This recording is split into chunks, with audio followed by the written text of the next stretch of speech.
Kali ini saya ingin menjawab sebuah pertanyaan yang lagi yang sering dilontarkan oleh tetangga kita tentang apakah atau apa sih argumen terkuat seorang yang memeluk agama Kristen gitu ya tentang keilahian Kristus gitu. Karena satupun di mata mereka Kristus itu hanya manusia, Kristus itu hanya seorang nabi. Tapi kita tidak. Ada banyak bukti yang menjelaskan, menerangkan tentang keilahian Kristus itu. Kalau kita baca di Perjanjian Baru, itu penuh referensi tentang keilahian Kristus. Dan ini tidak terbantahkan. Ya, dari keempat Injil ya sampai kisah para rasul bahkan surat-surat Paulus.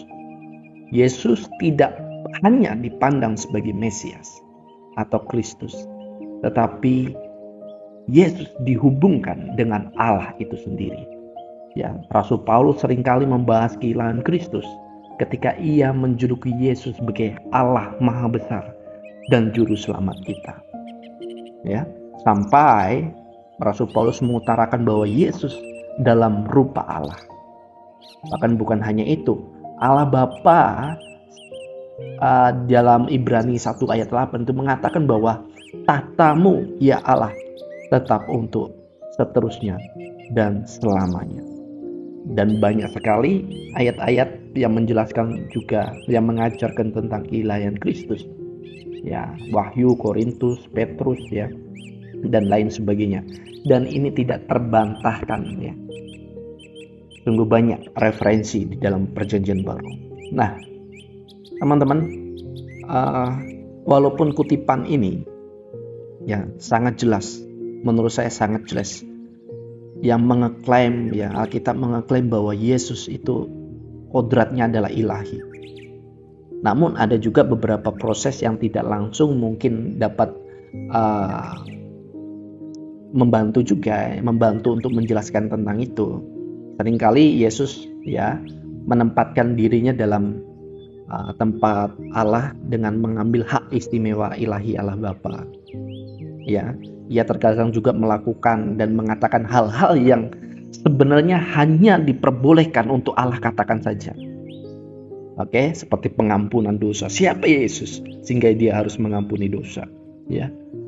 Dan juga ada dalam satu situasi ya, Yesus berbicara mengenai dirinya, mengisyaratkan tentang keilahiannya. Dan beberapa kasus yang kita temui yang menunjukkan bahwa memang benar bahwa Yesus ya, bukti Yesus adalah ilahi atau Allah itu sendiri. Nah, teman-teman, saya mau ajak kita untuk melihat Markus 14.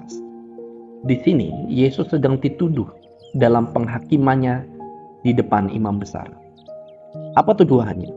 Ya, imam besar itu bertanya kepada Yesus sekali lagi, apakah engkau Mesias, anak dari yang terpuji? Nah, ini yang menarik teman-teman. Yesus jawab apa? Itulah dia, dan kamu akan melihat anak manusia duduk di sebelah kanan Allah Maha Kuasa yang datang di tengah-tengah awan-awan di langit.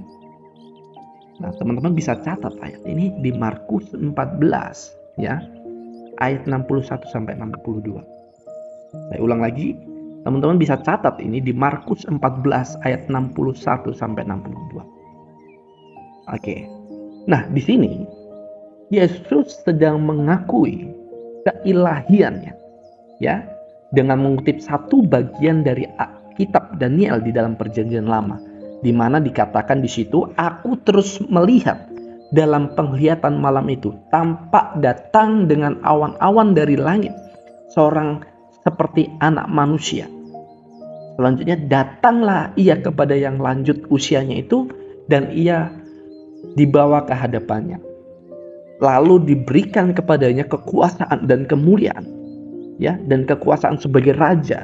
Maka orang-orang dari segala bangsa, suku bangsa dan bangsa mengabdi kepadanya.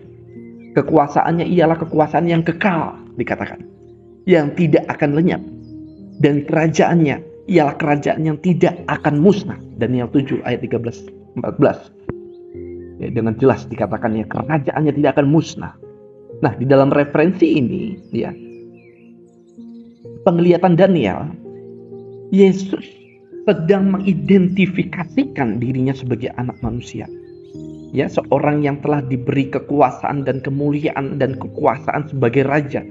Ya, maka orang-orang dari segala bangsa, suku, bangsa dan bangsa mengabdi kepadanya. Cukup jelas, sangat jelas di ayat ini.